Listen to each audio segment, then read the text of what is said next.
Welcome to Resilient World. I'm your host, Christine Mormuth, Director of the Adrienne Arsht Center for Resilience here at the Atlantic Council. Resilience is a big tent idea that can mean different things to different people. We at the Atlantic Council see resilience as a mindset, a way of approaching problems with an eye towards figuring out how to build capacity to bounce back more quickly from the challenges coming at us every day.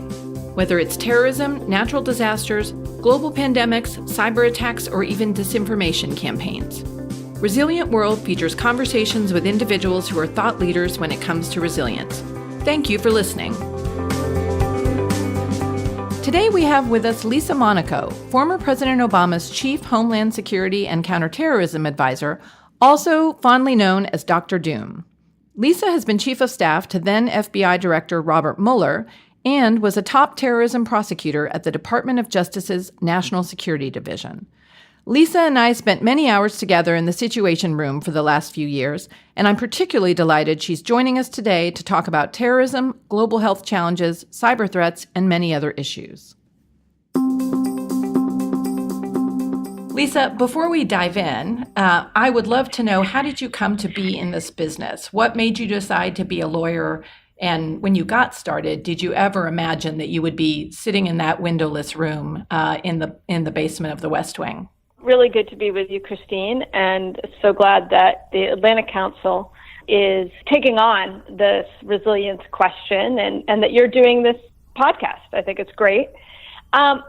It's interesting, your question, let me break it up into a few parts. I mean, the question of how did I get into this business, the business of national security and homeland security, that focus really started for me, I guess, more than a decade ago when I was working at the FBI, working with Bob Mueller on his efforts post 9/11 to transform that organization from being the premier and storied criminal investigative agency, investigating crime after the fact, into what we need and it's become today, which is a national security organization focused on preventing the next attack, whether it's from terrorists or cyber attackers or you name it. And so really my time working with Bob Mueller in helping lead that organization through a post 9/11 transformation where we were dedicated every minute of every day really on the top priority, which was preventing the next attack, that really honed my focus on national security issues. And in terms of being a lawyer, I did not kind of come out of the womb thinking I was going to be a lawyer. That focus really started for me pre-law school when I was, after college, had a job working in the Senate, working on criminal justice policy on the Senate Judiciary Committee staff. And I really kind of got the bug there where I saw what you could do with a law degree at the intersection of law and legal issues and policy and making an impact on the policy front. And I saw then young lawyers, although they seemed a lot older to me then, really doing fascinating work on things like the Violence Against Women Act and the crime bill. And I kind of got the bug to work on law and policy, which led me to the Justice Department, and I kind of became enthralled with the mission of that department, which is really unique in our government, which is to obviously be an independent investigator and prosecutor and uphold the law and the rule of law. And I really wanted to be part of that as a prosecutor. I did not think that when I was working on the Enron investigation and prosecution that I would end up years later spending time in the Oval Office briefing the president on terrorism and other threats, or in the Situation Room with you and other leaders in the national security community. I could not have predicted that my kind of career would take those turns, but in some respects, from Enron to the White House is not that strange a move, because in both instances, I was dealing with really hard, complicated, complex problems. And trying to understand them, explain them, whether it was to a jury or to the president, and understand what we needed to do to prevent bad impacts on people and on our country. So, it's been an interesting trip and an interesting travel along these kind of law and policy roads, but I wouldn't change a thing about it. Lisa, picking up on a thread, as you talked about the transformation of the FBI in the wake of the 9/11 attacks into really a national security organization that's focused on prevention.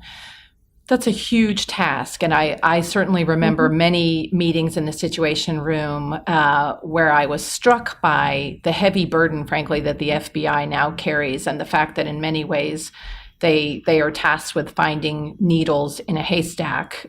How do you think, given that challenge and given how many potential terrorism activities are out there, different plots, the facility now with which people can self-radicalize, how do you think Americans should be thinking about the terrorism challenge, and how do you think Americans should be thinking about trying to be resilient in the face of that? I mean, I often think to myself, I don't want the United States to become like Israel in the sense of feeling like we are constantly under threat, having a very high-profile security presence at every place you go, that kind of environment. I hope that that's not what we come to.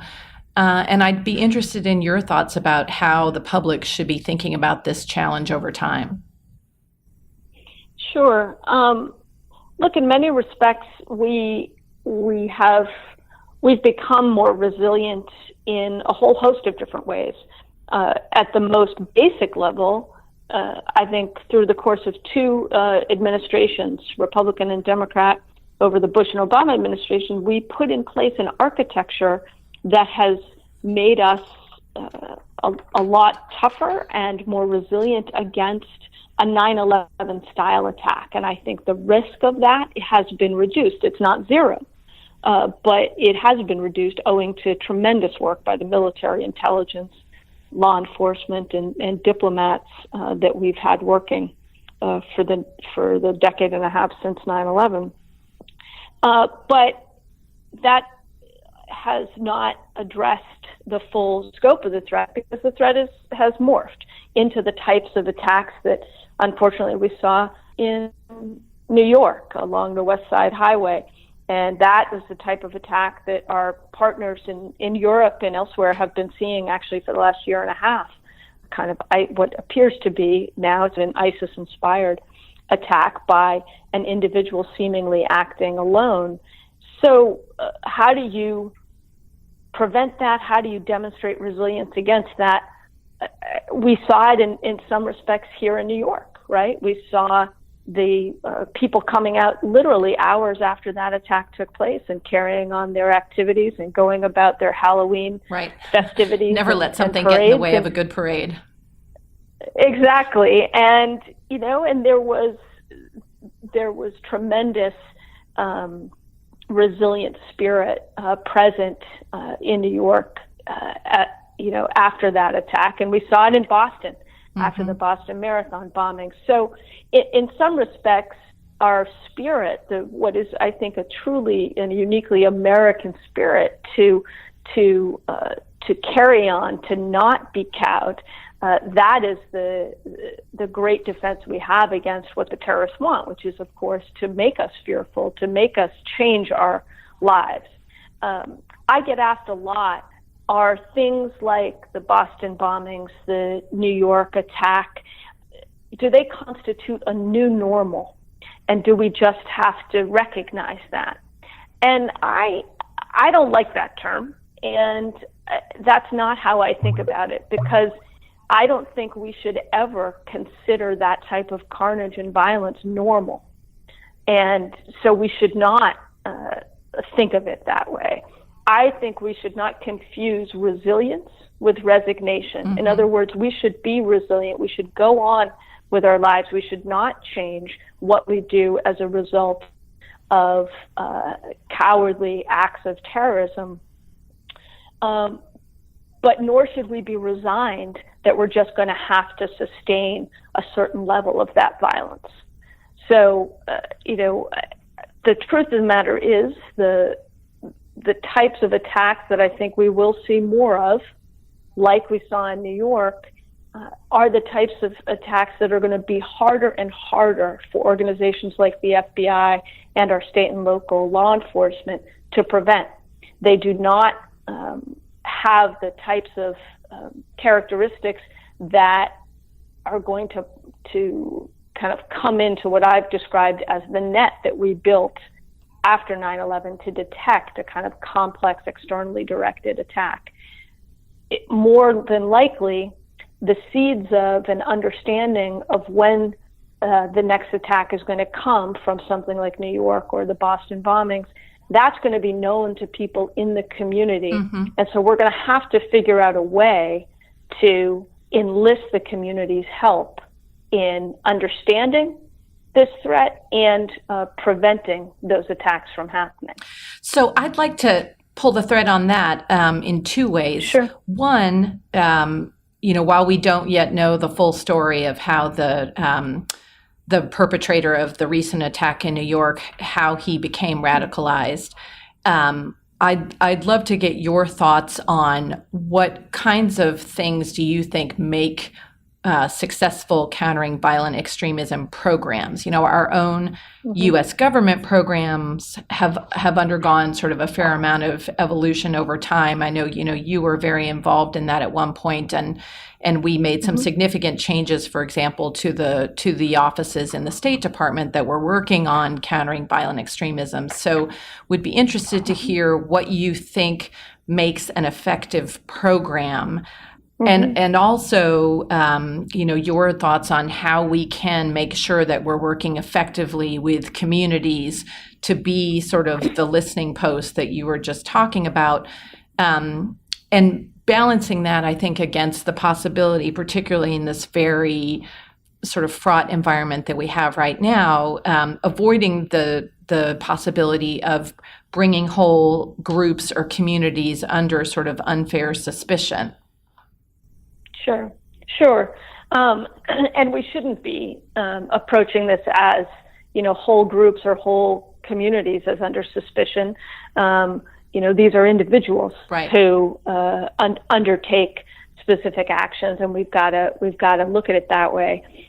So a few thoughts. We have what has become a kind of rare opportunity, right? A terrorist actor who is bent on, frankly, suicide in conducting the attack has been taken alive, and I think we will learn more about what caused him to become radicalized, and that's important, and that's a function that, frankly, our criminal justice system can perform, and we've seen that time and again in the ability to generate that type of understanding and intelligence throughout the course of a prosecution. I think on the countering violent extremism, there's a few components that we need to focus on. One is the messaging, both what it is about ISIS and others and the messaging they put out, unfortunately, quite effectively through social media. What is it about that message that is resonant, and with whom is it resonant? So messaging is one point. The other component is the role of the community that you mentioned. First, on the messaging question, I think we need to recognize, and I think we did this over the course of the last several years, recognize that government is not a good messenger. Mm-hmm. So the ability, and you mentioned the changes we made in some of our programming coming out of the State Department and elsewhere. I think we recognized that a U.S. government stamped message trying to rebut what ISIS was selling was not going to be an effective counterweight to ISIS messaging. Instead, what we focused on, with the help of a lot of experts from Silicon Valley and other places, to really understand what is the brand that ISIS is trying to put out there and how can that effectively be countered, And the government getting into a kind of religious debate with ISIS is not going to be that, I think, compelling.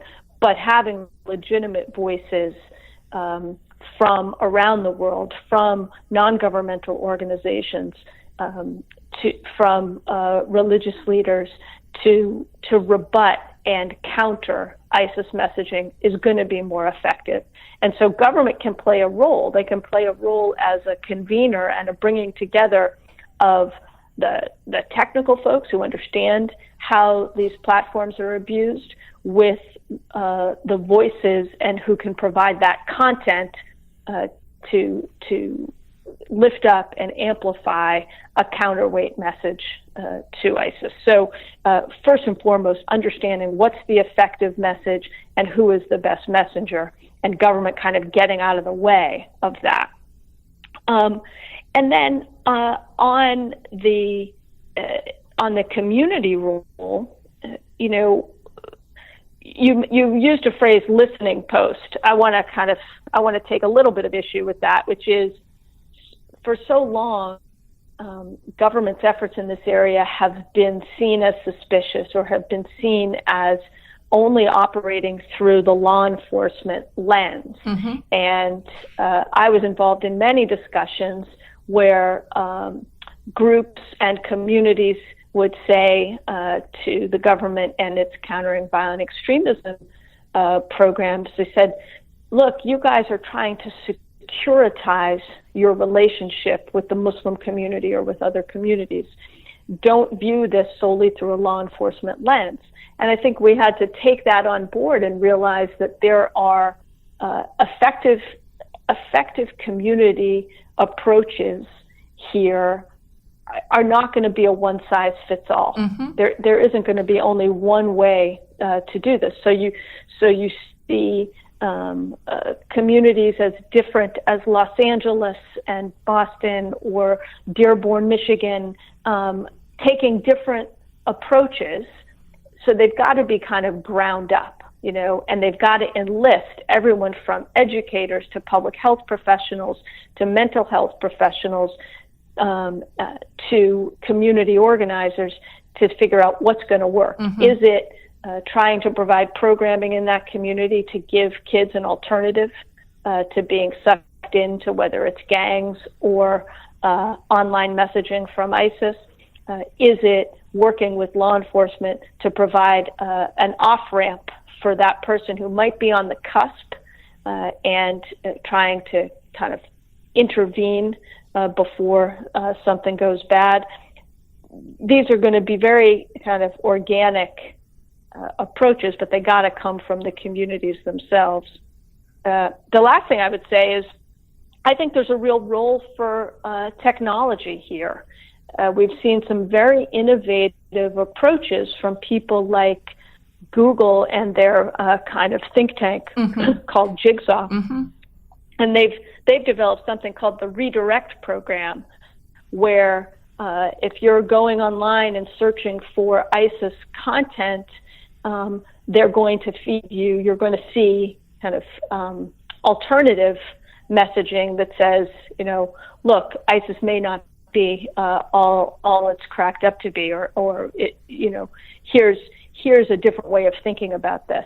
Now that is, some may find that kind of controversial, but I think we've got to be exploring innovative ways through technology to try and lessen the appeal of the ISIS messaging on social media. Mm-hmm. Does Google have any feedback yet as to whether or not that approach is effective? I mean, how are they sort of trying to measure whether that redirecting to alternative messages is actually resonating?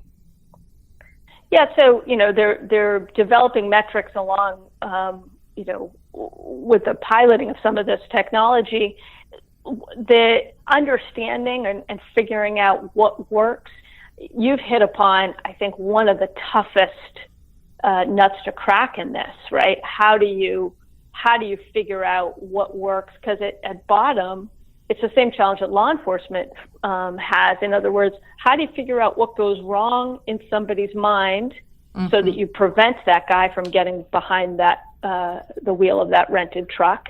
And how do you figure out when is somebody deterred from acting based on something they see online? Right. It's the old you can't prove a negative dilemma. You can't. It's a huge challenge, and it's particularly at play here in this evolution of the terrorism problem that is not doesn't rely on complex communications networks and hierarchical cells like we saw on 9/11. But one of the things that we were making some inroads on in the last couple of years when we set up something called at the Department of Homeland Security, the Countering Violent Extremism Task Force. Your former team was helpful in putting this together. We had a task force at the Department of Homeland Security that included all the agencies from around the government who have a role to play in this to try and help state and local governments and community groups to come up with best practices around CVE programming, and also to fund research. This is, I think, one of the most important things they were doing, is to fund research into this question. What are the metrics that might work, and how do we focus our approaches and our funding on things that have been demonstrated to work? And that means understanding what the best metrics are. Mm-hmm. So they were in the process of funding some research on this, but unfortunately, that office in DHS got defunded, as I understand it, by the latest budget from the current administration. Mm-hmm. Yeah, unfortunately, I think a number of the, whether it's programs oriented around countering violent extremism or whether it's programs, aimed at trying to get at some of the root causes for failed states, which again can kind of create the conditions for terrorist groups. A lot of that soft power funding seems to have been cut in the new administration's budget. So that's going to be, I think, a challenge that we're going to have to work our way through. Look, why don't I shift gears? No, go ahead. I was going to say, you make a really good point on this question of our kind of so-called soft power. Whether it's abroad in Iraq or here at home, one thing we certainly know is that ISIS and other groups play into grievances that haven't been addressed, mm-hmm. right? ISIS was able to exploit Sunni grievances in Iraq that weren't addressed by the Maliki government as a way to swell its ranks in 2014. So if we don't have a U.S. policy approach that is trying to understand where that happens and address those grievances, we're bent on kind of repeating this cycle. Absolutely. Let me shift gears to moving from terrorism mm-hmm. to more sort of global health challenges. You've said publicly in a couple of different places that one of the things that you think we need to pay more attention to is the challenge of emerging infectious diseases. And one of the first projects that we're looking at here at the Center for Resilience is looking at how can we be more resilient in the face of pandemic events, which is a huge challenge. You were at the White House during the Ebola outbreak in West Africa in 2014 and 2015, and then Zika, shortly after that. What do you think are some of the key lessons learned from that experience that we should be drawing on as we look to the future? Sure.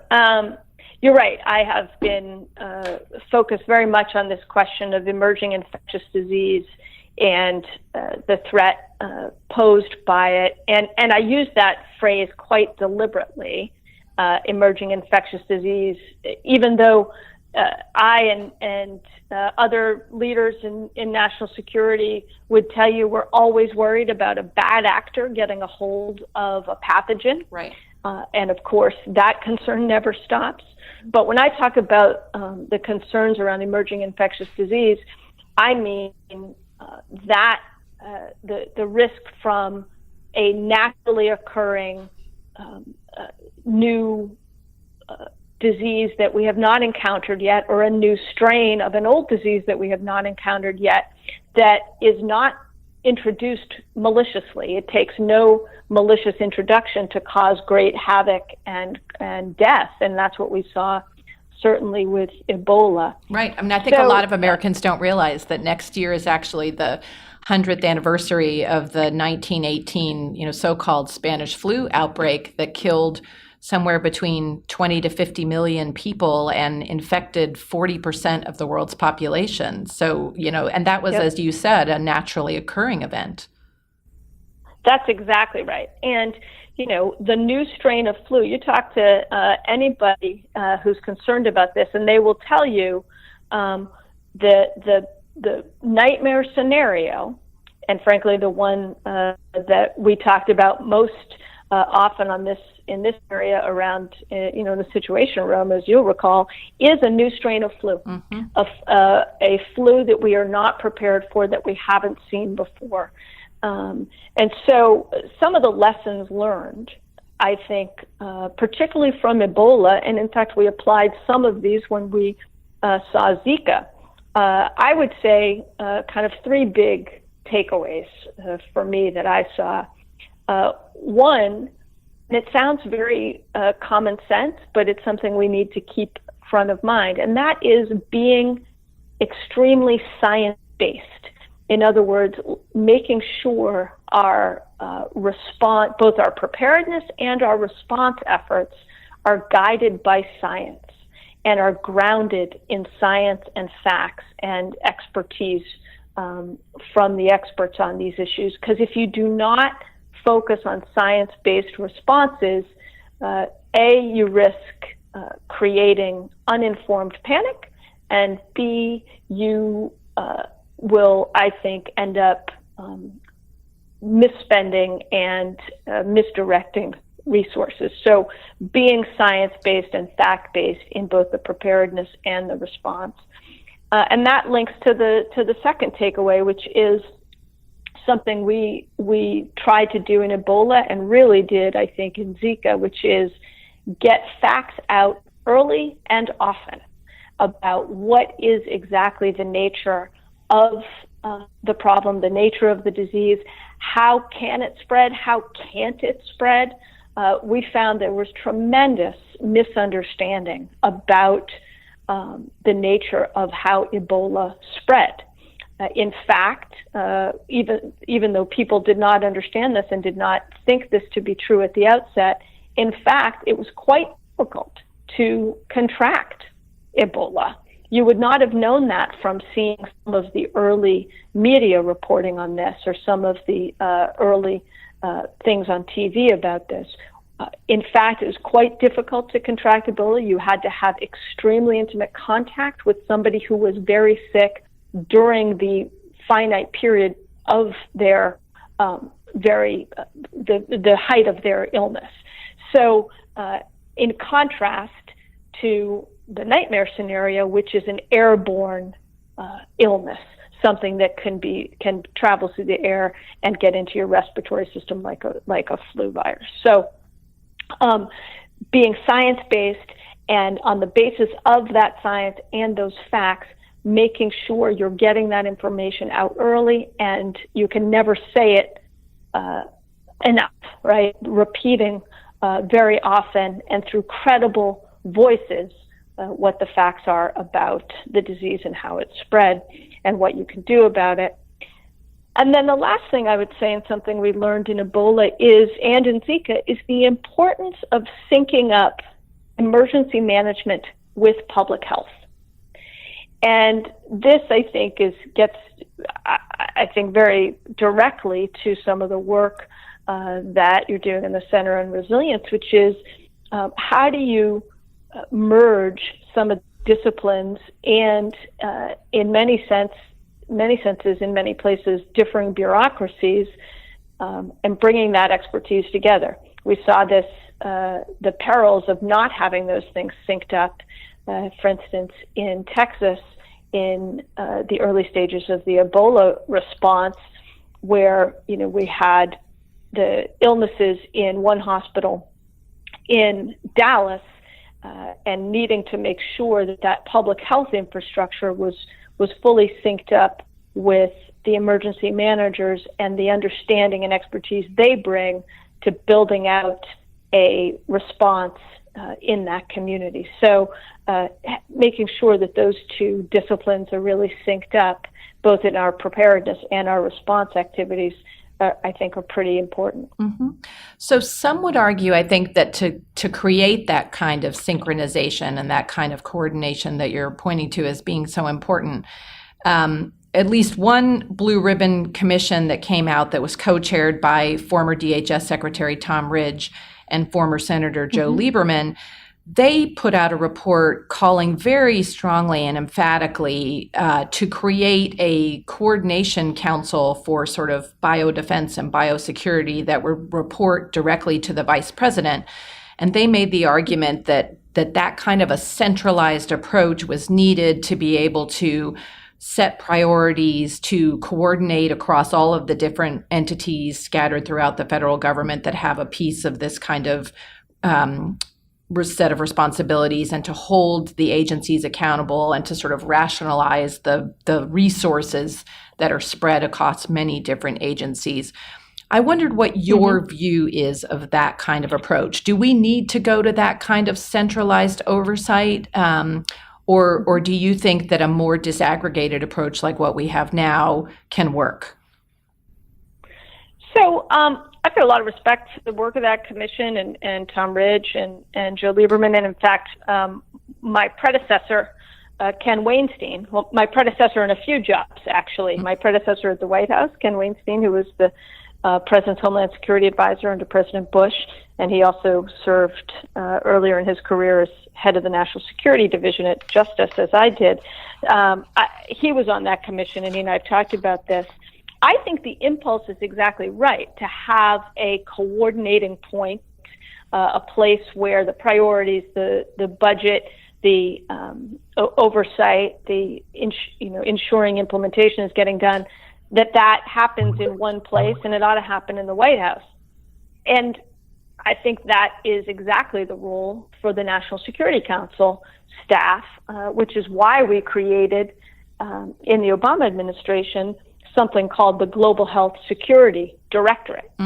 And that was in response to some of the things we saw in Ebola and in other responses, where you need to have both regional expertise, public health expertise, emergency response expertise, and a whole host of intelligence, you name it, a whole host of disciplines coming together on this problem. And the function, as you well know, in the National Security Council is to have elements from across the government, representatives from all the agencies who have a stake in this, to come together to work 100% of their day on that problem and make sure that the budget is aligned with the priorities and that the implementation is getting done across the government.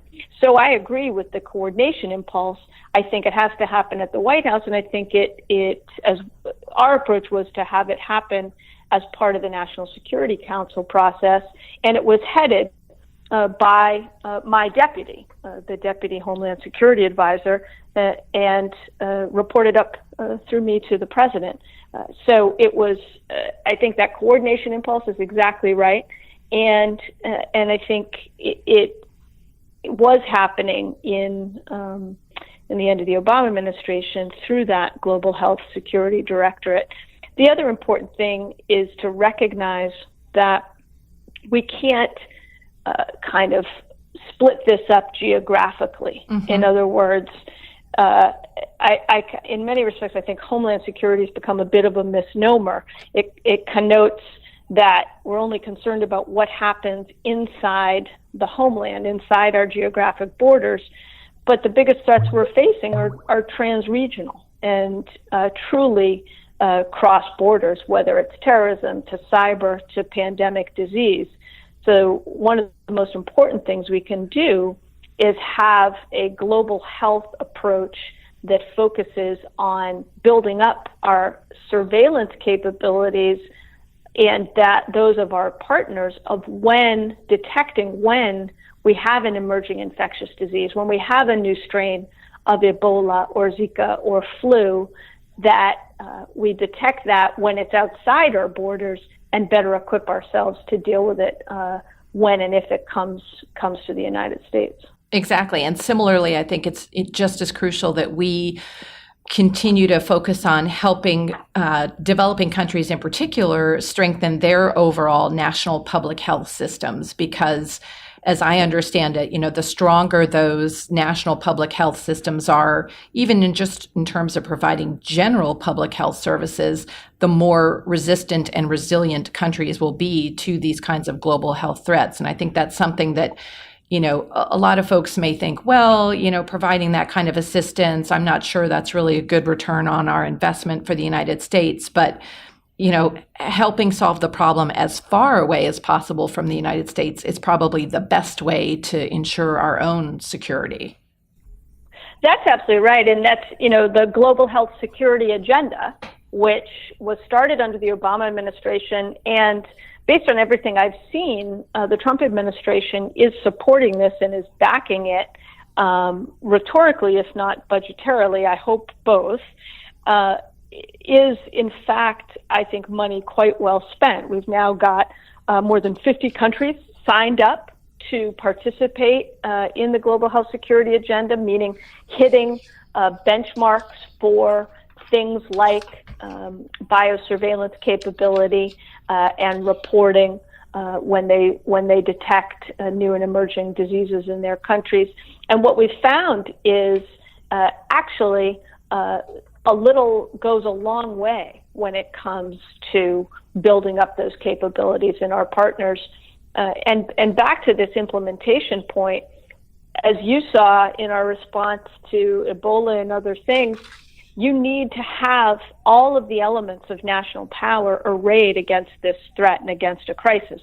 So you need the diplomats from state working with their counterparts in other countries to make sure that resources and focus is coming from those countries to stop the spread of disease. You need the Centers for Disease Control to working with the public health sector here in the United States and elsewhere to be informed by the best science. You need the development and disaster response experts at the Agency for International Development to be on the ground in places like Liberia, as they were during the Ebola epidemic, helping their local counterparts prevent the spread of disease. So it takes a whole government approach on this. Right. I think for so many of these transnational challenges, we really have to go with whole of government approaches. Transitioning from sort of the world of disease to the digital world, the cyber domain was another area where you spent a tremendous amount of time and did a lot of work in sort of an emerging area where a lot of important policy groundwork needed to be laid. What's your sense now of how much progress we've made in reducing the vulnerability of our systems, both governmental systems, but also the private sector, to cyber attacks, to cyber intrusions? I mean, this is something that I think is of concern to individual Americans, also companies, also state governments. It's a huge challenge, and I wonder whether you think we've made enough progress or whether we still have serious challenges. I think we have serious challenges. On the governmental side, we saw with things like OPM, the danger of and the vulnerability created by something called legacy systems. Many people may not know, but the breach into the Office of Personnel Management, basically think of it as the human resources department for the federal government. Anybody who wants to apply for a job in the federal government has to apply through this entity called OPM, and it suffered a devastating breach of several years ago, and that resulted in more than 20 million records of individuals being siphoned off. So the reason that happened, one of the reasons it happened, is because they were operating a system, an information technology system, was in essence insecurable. It was so old that it was not able to be properly secured. And so one of the things that we need to do as a government is prioritize the shift in those systems to ones that can be secured. But that means, unfortunately, funding. And in the last budget that was submitted by the Obama administration, we put forward substantial requests to Congress to try and bring those systems up to date. But that's going to take work from Congress to do that. So we have some very basic kind of blocking and tackling that needs to go on at the federal level to update those systems and to be able to keep them up to date. On the private side, I think we continue to be quite vulnerable, and that is because what we in the cybersecurity world call the attack surface is expanding exponentially. The Internet of Things, the devices that we keep hooking up to the Internet, is growing exponentially. I mean, the estimates are all over the place, quite frankly, but kind of a general set of numbers for people to think about are really quite staggering. So today, we maybe have between 10 and 20 billion devices connected to the Internet. In just 2 years, the estimate is by 2020, we may have anywhere from 20 to 200 billion devices. Those are where estimates are. They're really all over the map. But by any order of magnitude, that is a staggering number. And what we have seen is a lot of these devices are not being created with security built in.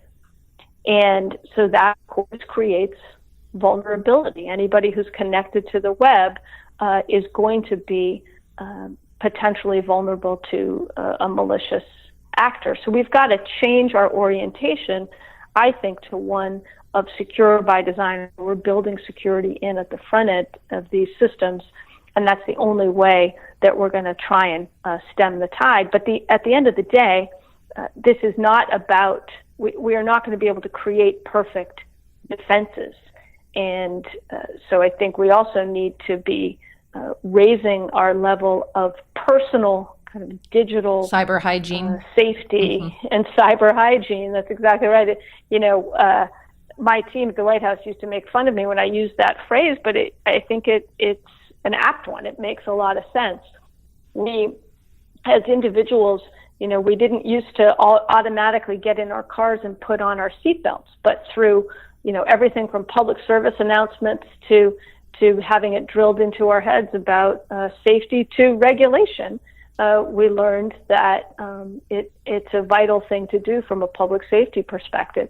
We need to have the same type of approach and change in our orientation when it comes to our online behavior.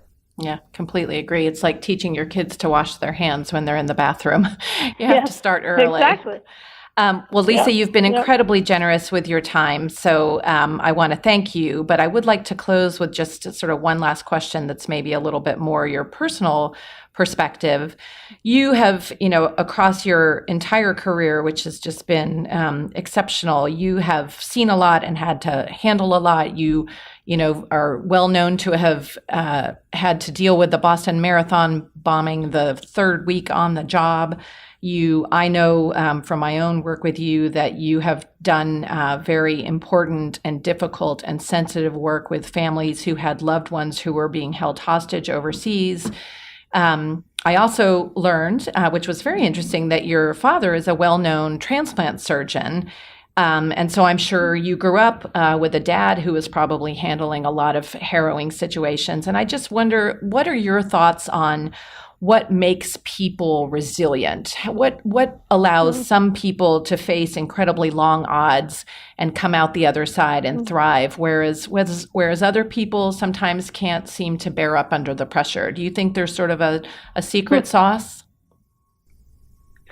It's interesting, and the analogy to transplantation is an interesting one, because at bottom, what we've been able to do scientifically there is help people not reject organs when they are transplanted. right? And that's been through a lot of innovation in technology and science to make people literally having their bodies more resilient to new organs when they're transplanted into them. And, I think as in that instance, and as I saw with the families of the hostages who were brutally murdered by ISIS overseas, some of the ingredients that I've seen have been incredible grit and faith that people bring to these trying situations. That mixture of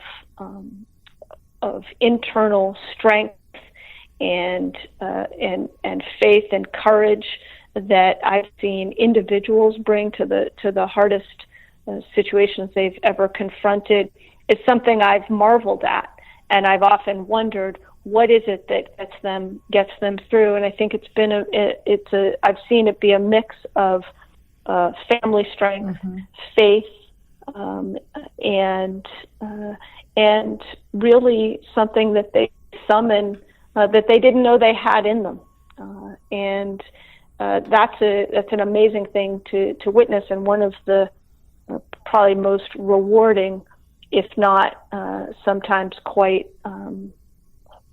sad in very sad situations that I've seen people summon the best in themselves to respond to a harrowing situation, and that's the type of thing that I think is going to help us get through a whole host of these challenges. Mm-hmm. Yeah, with so many different challenges and sources of disruption in the world today, I think we're all going to have to dig down and find our inner grit. But Thank you again, Lisa, so much. It was great to talk with you. Thank you for all of the hours that you put in down there in the windowless room. And hopefully these days you've got a lot more opportunity, to be in offices with windows, but even better to be outside enjoying the fresh air. So thank you so much. Thanks very much. Great to be with you. Thank you for listening to this episode of Resilient World. If you enjoyed the podcast, please don't forget to rate and subscribe to us in Apple Podcast Store, where you can also find our previous episodes. We'll see you again in 2 weeks.